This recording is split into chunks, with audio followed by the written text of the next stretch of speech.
Queridos amigos, irmãos, participantes do projeto EBD em Síntese Podcast, eu vos saúdo com a paz do Senhor. Estamos aqui com o pastor Aldo Dantas. Pai do seu pastor Aldo.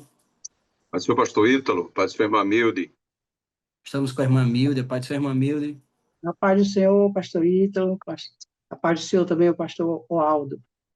Nós estamos aqui na incumbência do comentário da lição número 10, do dia 8 de junho de 2025, que tem como tema a promessa do Espírito Santo. Você, professor, você, aluno que acompanha esse projeto, fica aqui também a nossa saudação, como também nós saudamos o nosso pastor presidente, pastor Martim Alves da Silva, o diretor do DENEC, pastor Reinaldo Odilo, a quem fica aqui a nossa palavra. Queridos, nós hoje com esse tema, a promessa do Espírito, temos aí o texto áureo, que encontra-se em João capítulo 20, versículo 22, que diz: E havendo dito isto, assoprou sobre eles e disse-lhes: Recebei o Espírito Santo.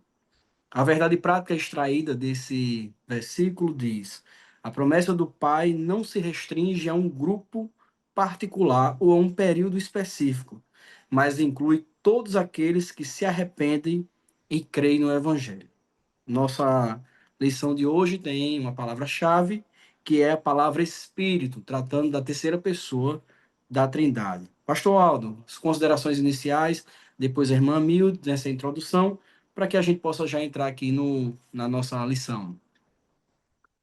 Pastor Ítalo, a nossa palavra inicial, para que os nossos professores possam nos acompanhar e agregar aquilo que eles já estudaram para transmitir para suas classes, é exatamente a ênfase que é dada, na palavra Espírito, Aqui trata-se da promessa do Espírito.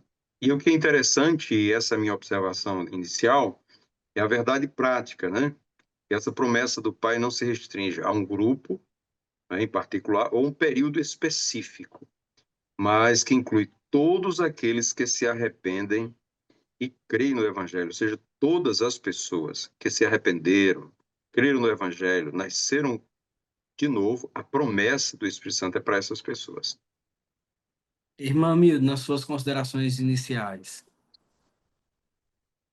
Vamos considerar nessa lição a promessa do Pai, né? A promessa que foi dada a Israel inicialmente, porque quando o Senhor falou sobre a regeneração de Israel, a restauração de Israel, uma das coisas que ele falou foi dar um novo coração e pôr dentro deles o Espírito. Derramar água, não é, sobre eles, purificar e encher-lhes do Espírito Santo. É interessante ver essa promessa no Antigo Testamento, em Ezequiel, em Jeremias, que fala que o Senhor afirmou que derramaria água, não é? E após essa purificação, Israel estaria cheio do Espírito Santo. E isso aconteceu literalmente em Israel, não é? Aquele grupo que o Senhor escolheu para manifestar a sua glória e difundir o seu evangelho, que é os seus discípulos. E nesta lição nós vamos estudar justamente isso, analisar essa promessa do Pai, conforme ensinada por Jesus no evangelho, que ele prometeu que haveria de mandar a promessa do Pai. A gente lê isto em Lucas 24, 49, não é? Que ele disse que eles deviam permanecer em Jerusalém até que eles fossem revestidos do poder. E isso foi reafirmado ao ser assunto aos céus. Ele, antes de ser assunto ao céu, também fez essa mesma promessa em Atos, né? 1 e 8. Mas recebereis a virtude do Espírito Santo, que há de vir sobre vós, e ser-me-eis testemunhas, tanto em Jerusalém como em toda a Judeia e Samaria e até os confins da terra. Então, os objetivos dessa lição, primeiro é analisar a promessa do Pai, conforme ensinada por Jesus no Evangelho de João, e o segundo tópico da lição tem como objetivo investigar o fato de que o Espírito habita nos discípulos para que estes cumpram a vontade de Deus. É aquela missão que Deus Ele escolheu os 12, preparou para que eles levassem adiante a mensagem do Evangelho. E o terceiro tópico fala sobre em evidenciar o poder transformador da descida do Espírito Santo. E estaremos estudando aqui sobre o Espírito Santo como consolador, que a gente vê no texto da lição, e como regenerador. Antes de receber o Espírito Santo, todo crente passa pelo novo nascimento. Quem crê é, primeiramente, regenerado e depois recebe a capacitação para ser uma testemunha do Senhor e viver a nova vida debaixo da graça de Deus. A gente vai entrar agora no primeiro tópico, né? Mas antes disso, o Espírito Santo, ele já era uma figura conhecida no judaísmo, né? Se nós Verdade. analisarmos o Antigo Testamento, essa ideia já era uma ideia conhecida. A palavra, ela encontra-se pela primeira vez ali em Gênesis capítulo 1, versículo 2, que tem aí o significado de sopro, né? De vento. E a gente vê o Espírito Santo ao longo do Antigo Testamento capacitando os líderes, como na época de Moisés, os juízes, Davi, os profetas. Então, a especificidade é que o Espírito Santo agia de forma específica, num tempo determinado. Então, essa é a diferença, né, para aquilo que a gente vai estudar na aula de hoje, que tem como esse primeiro tópico, irmã Milde, que a senhora vai fazer esse comentário, que é a promessa do Pai. É verdade. Nessa promessa que Deus deu, ele disse que daria outro consolador. É interessante essa palavra também, que a gente já até estudou quando estudou sobre o Espírito Santo no trimestre passado. Nós estudamos essa palavrinha que tem aqui em João 14:16, o primeiro versículo da lição. E eu rogarei ao Pai, e ele vos dará outro consolador, para que fique convosco para sempre. Como os irmãos sabem, Jesus estava já bem próximo a se entregar para ser morto, para expiar os nossos pecados, e estava dando as últimas instruções aos seus discípulos e consolando os seus corações já. E aqui ele disse que ele daria outro. Esse outro aqui vem com uma palavrinha grega, allos, que significa outro da mesma natureza, do mesmo tipo, né? Da mesma espécie, porque o Espírito Santo é uma pessoa, não é? Outro também identifica aí como uma pessoa. Jesus era o Consolador presente, estava com eles, mas ele enviaria outro, e em outro versículo ele diz, não vos deixarei órfão, porque quando os discípulos perderam Jesus, eles realmente ficaram muito tristes e quase que se dispersam, não é? Mas o Senhor havia prometido que haveria de ressuscitar, porque ele veio para isto, para dar a sua vida e também ressurgir dentre os mortos para ter esse poder, que ele tinha o poder da vida, não é? Ele disse, eu sou a ressurreição e a vida. E ele disse, se eu não for, o Consolador não virá, não é? Então, ele ressurgiu dentre os mortos e, após a sua ressurreição, ele apareceu a eles e soprou sobre eles, né, o Espírito Santo. E aí a gente vê que os discípulos eles já tinham sido lavados pela palavra. Não é? Jesus diz, vós já estáis limpos pela palavra que vos tenho falado. E agora, depois de ressurreto, o Senhor sopra sobre eles o Espírito Santo, que é o Consolador, o Paráclito. E o que é o Paráclito? O Paracletos? Quer dizer, eu acho assim que esse som é mais equipotente, Paracletos.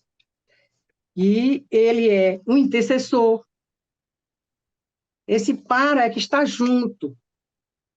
Esse prefixo grego indica isso, que está junto com a pessoa, está do lado, que vai estar convosco, estará em vós, foi o que Jesus disse, acerca do Consolador que viria para eles, né? Ele é intercessor, ele é consolador, é também chamado de advogado, né? É um sinônimo também de advogado, essa palavra que foi expressa aqui como o consolador ou paráclito que Jesus prometeu que enviaria para ele. Refere-se a alguém chamado para ajudar, para encorajar, para fortalecer, para capacitar, para consolar. É uma pessoa que está presente conosco em nós, para nos capacitar a fazer a obra de Deus, a vontade de Deus.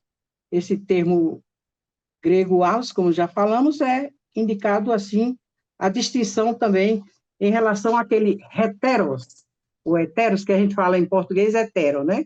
Que é diferente. É um outro, mas não é do mesmo tipo. É diferente. E este outro, que o senhor fala aqui, ele é da mesma espécie, da mesma natureza, porque ele é uma das pessoas da Trindade, não é? Que nós já estudamos no trimestre anterior.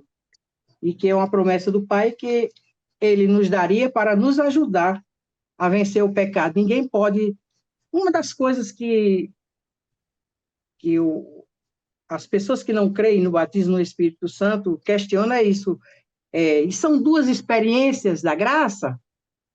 Sim, a regeneração e depois o revestimento do poder, que é o batismo no Espírito Santo, que seria uma outra lição, não é, sobre isso, mas que agora a gente já pode fazer essa distinção destes dois momentos, no momento em que Jesus sopra o Espírito e no dia de Pentecostes, que é onde ele reveste os seus discípulos para testificar, para testemunhar, para manifestar a glória de Deus, que o Espírito Santo ele capacita o crente para isto também, para a manifestação da glória de Deus ao mundo.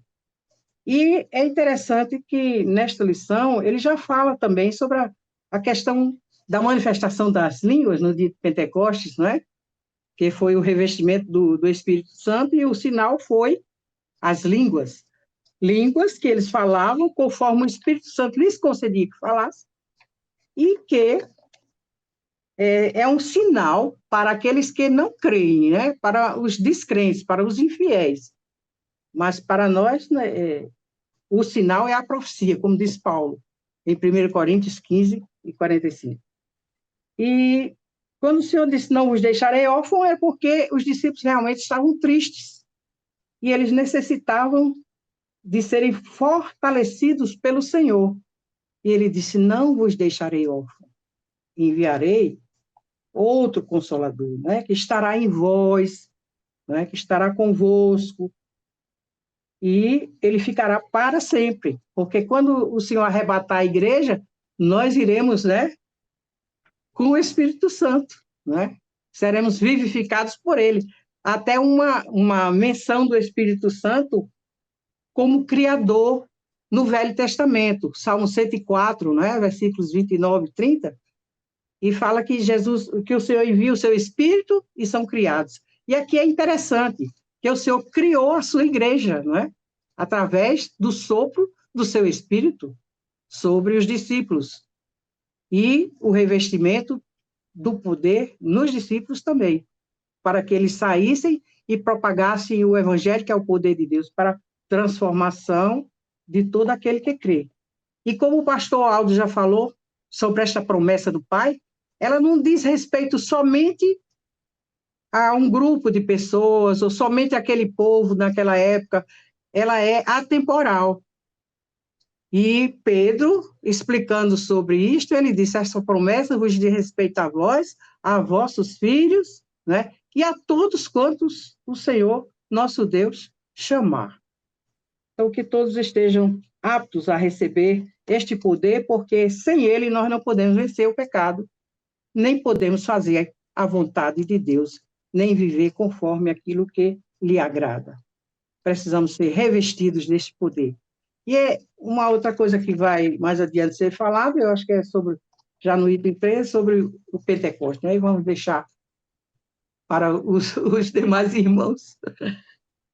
Pastor Aldo, nós temos aqui nesse segundo tópico, o Espírito habita os discípulos, né? Então, nós temos aqui João capítulo 20, quando Jesus entra na reunião com os discípulos e deseja paz, e depois disso ele assopra e diz, receber o Espírito Santo.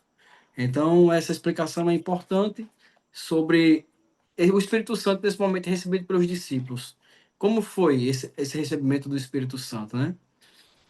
Pois é, pastor Ítalo, a gente entende aqui, não é, que essa promessa de Jesus, quando ele fez, a princípio a gente percebe no texto, olhando os contextos, que o Senhor Jesus já estava ressuscitado, né? O Senhor, naquele período, dos 40 dias, nos dias de Pentecostes, quando Jesus aparece aos seus discípulos, ele está ressuscitado, ele está no corpo glorificado, né? Então, ele aparece aos discípulos, ressuscitado e glorificado, e ali ele, ao aparecer os discípulos dessa maneira, né, ele, de certa forma, estava ali antecipando o que aconteceria, vamos dizer assim, lá no dia de Pentecostes. Por quê? Porque os discípulos, naquele momento, quando ele assopra sobre eles, que é o que diz o versículo, no capítulo 20, versículo 21, diz assim: disse, pois, Jesus outra vez, paz seja convosco. Então você percebe que ele já estava ressuscitado, né? E assim como o Pai me enviou, também vos envio a vós. Ali ele estava passando a missão para os discípulos que havia recebido do Pai. E havendo dito isto, isso assoprou sobre eles. Então, esse sopro, não é? O comentarista aqui traz, inclusive, o texto lá de Gênesis, do capítulo 2, o versículo de número 7, traz Ezequiel 37, 9, para dizer, aquilo que não tem vida passa a ter vida com esse sopro, né? Na hora que ele assopra, é tanto que lá em Gênesis ele fala de fôlego de vida, né? Em Ezequiel é dar vida àquilo que está morto. Então os discípulos, eles recebem ali uma nova vida, eles recebem ali uma vida regeneradora, o Espírito Santo regenerando os discípulos, esse sopro, na perspectiva de que ele soprou sobre os discípulos, no sentido da regeneração dos discípulos. E isso como obra do Espírito Santo, né? Não como uma obra humana. Então, o Espírito Santo ele é prometido, como nossa irmã Milde falou, e agora os discípulos eles recebem pela primeira vez esse sopro e com ele recebe essa regeneração, essa nova vida que eles estavam recebendo a partir daquele momento, a partir daquele ponto, não é? Eles estavam recebendo algo novo. E o Espírito Santo ele veio sobre os apóstolos para a regeneração, para dar vida, para dar nova vida, né? E agora eles sim estavam como que capacitados pela força, pelo poder, pela ação do Espírito Santo na vida deles, para agora fazerem a obra do Senhor, como diz o texto áureo, fazerem a vontade do Pai, né?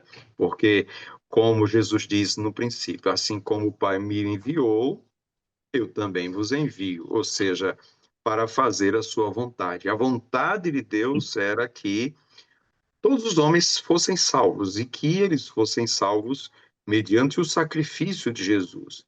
E aí o Senhor diz assim: como o Pai me enviou, também vos envio a vós.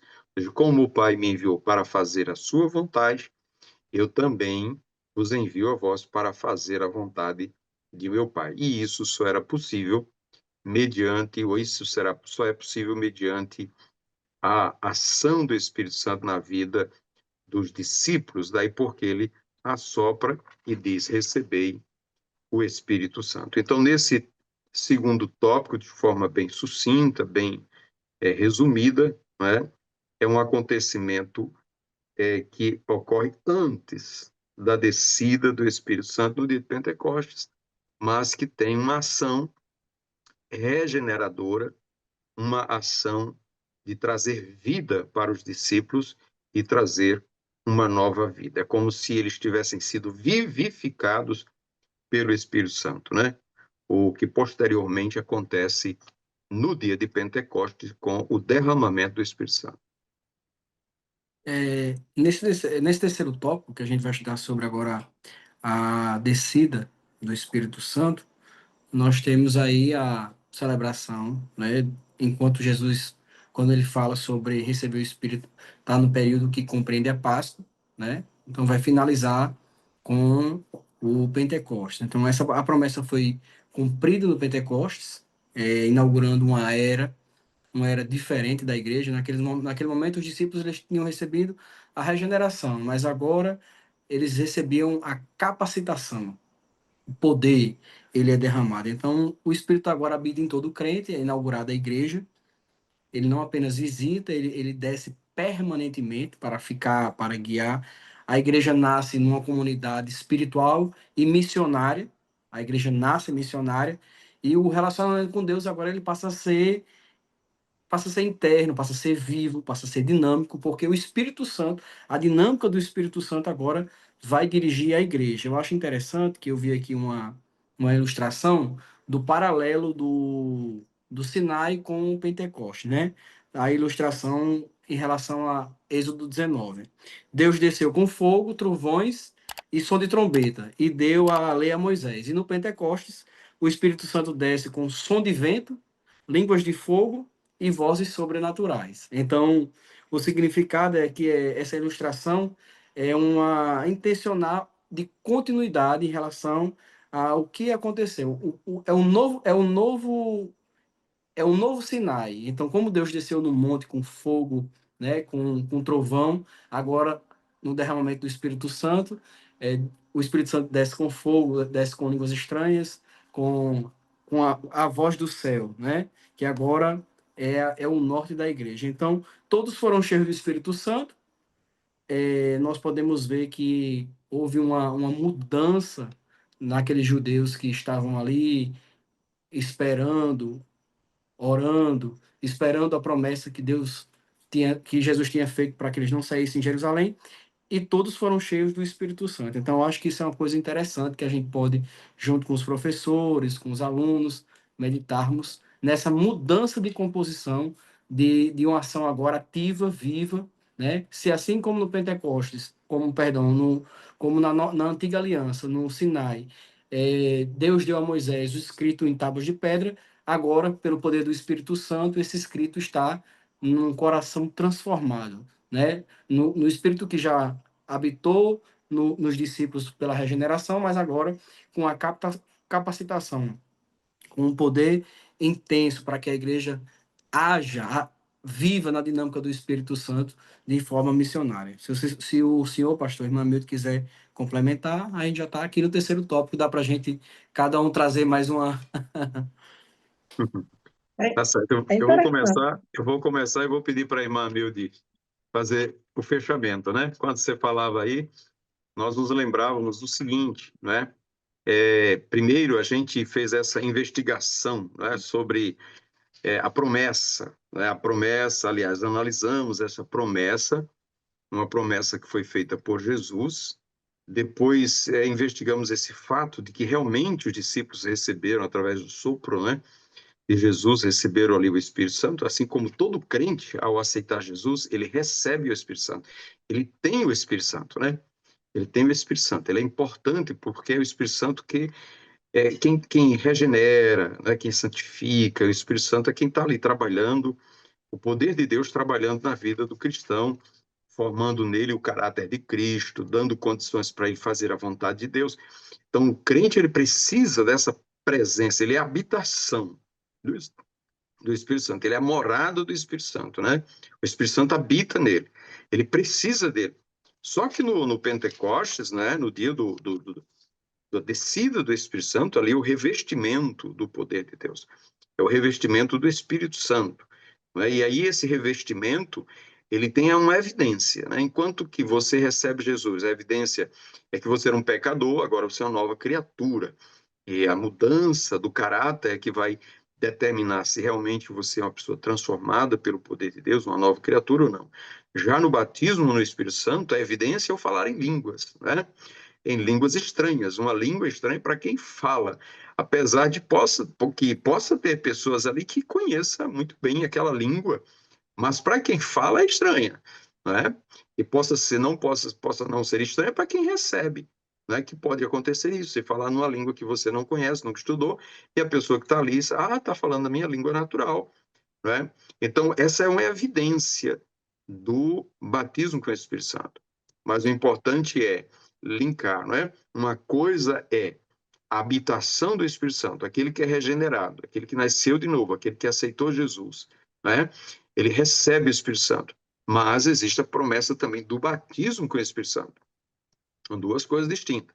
Então o Espírito Santo atua lá no pecador, convencendo ele, né, do pecado, da justiça e do juízo, ou seja, está agindo lá no pecador, está agindo no crente, né, habitando nele, capacitando para ele fazer a vontade de Deus, e eu está revestindo de poder para ele dar testemunho de Cristo, para ele continuar anunciando a salvação em Cristo Jesus, né? Então, eu acho que esses 3 pontos são importantes para ser frisadas, para ser, né, ressaltadas na ministração da aula. Minha irmã Irmã Amilde é com a irmã. É verdade.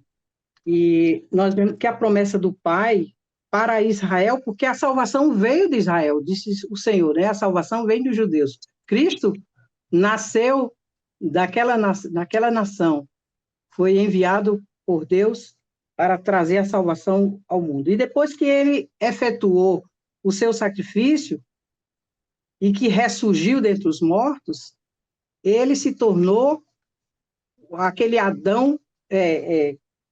Aliás, quando ele foi gerado pelo Espírito Santo no ventre de Maria, é o novo Adão. Porque nós vemos lá no começo da história da salvação, em Gênesis 2:7, que Deus soprou nas narinas, que o pastor Ítalo até já falou na questão do Antigo Testamento, no hebraico, a palavra espírito é vento, assopro, não é? E é uma palavrinha ruá, que fala sobre justamente isso. E lá no começo, o Senhor fez o primeiro Adão e soprou nas suas narinas, quer dizer, e ele se tornou alma vivente. E Paulo, escrevendo sobre o novo Adão, que é Cristo, ele disse que ele se tornou um espírito vivificante.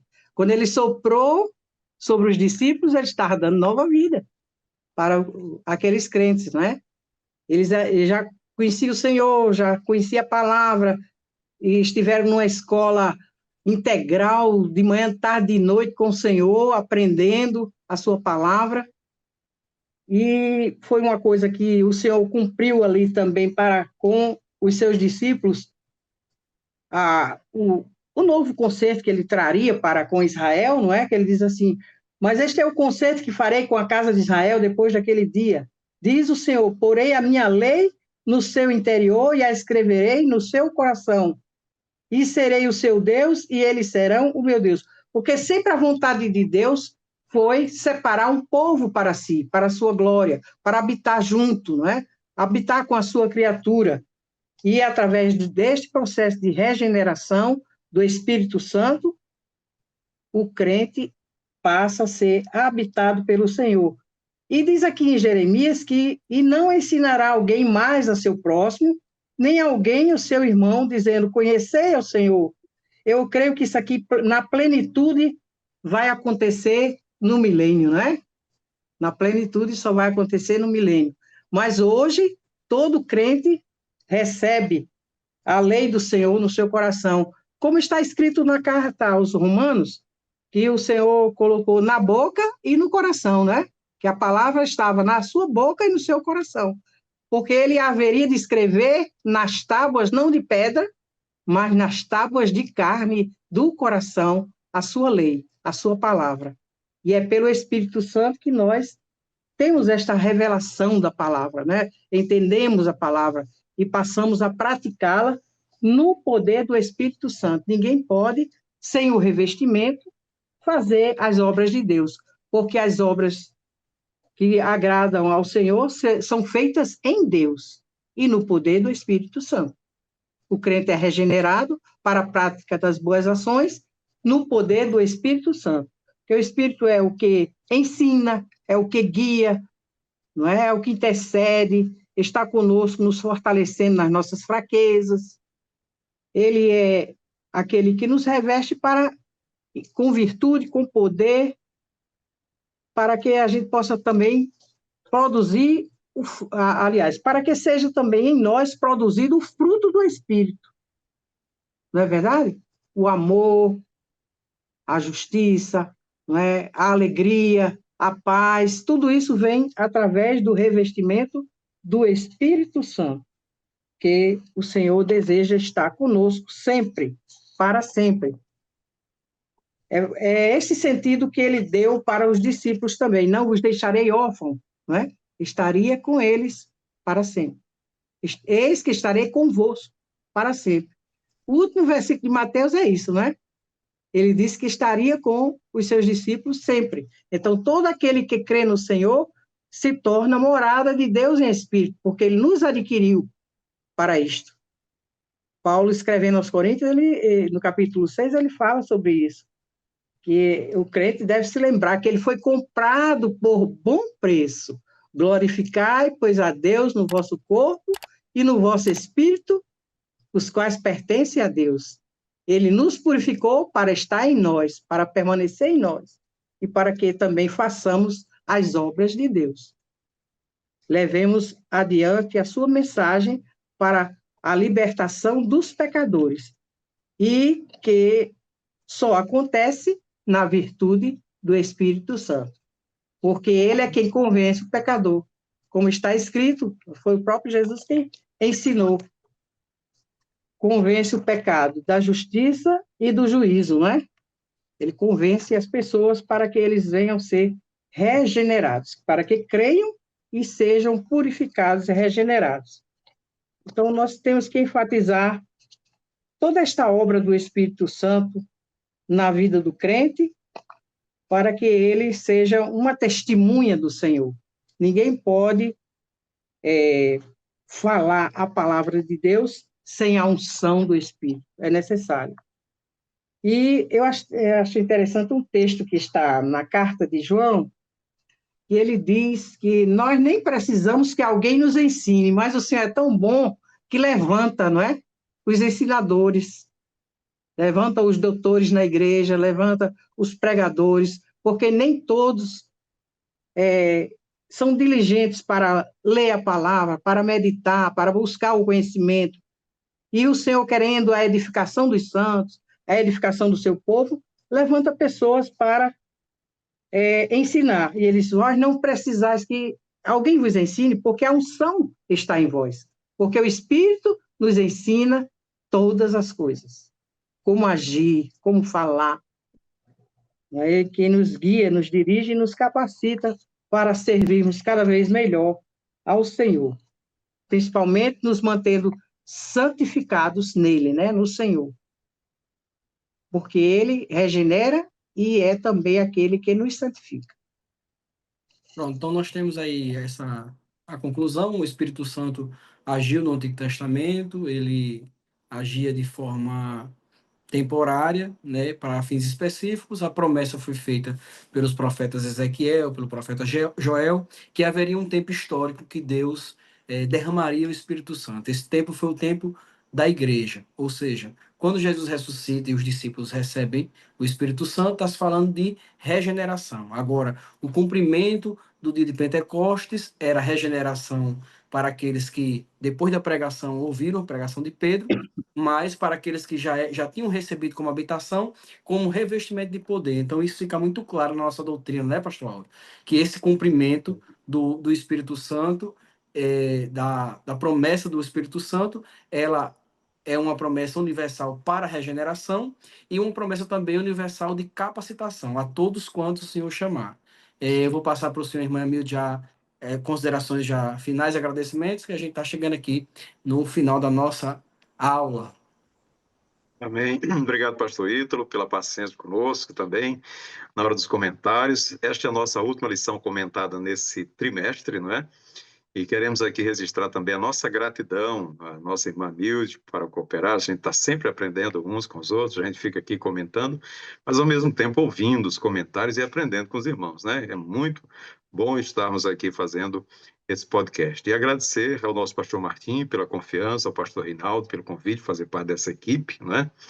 E já nos despedindo desse trimestre, depois dessa nossa última lição a ser comentada, esperando que venham outros aí. Se o Senhor nos permitir, estaremos juntos em mais um trimestre, né? Nossa gratidão em saber que Deus é tão bom que antes de enviar já fez a promessa, né? Para que a gente fique Glória a Deus. certo de que Ele é poderoso para cumprir com a sua palavra, não é? E Ele fez a promessa de algo que seria tão bom para o pecador, porque ajuda o pecador na conversão, convencendo ele do pecado, da justiça e do juízo, mas também regenerando, trazendo vida àqueles que creem e também capacitando os crentes para fazer a vontade de Deus, né?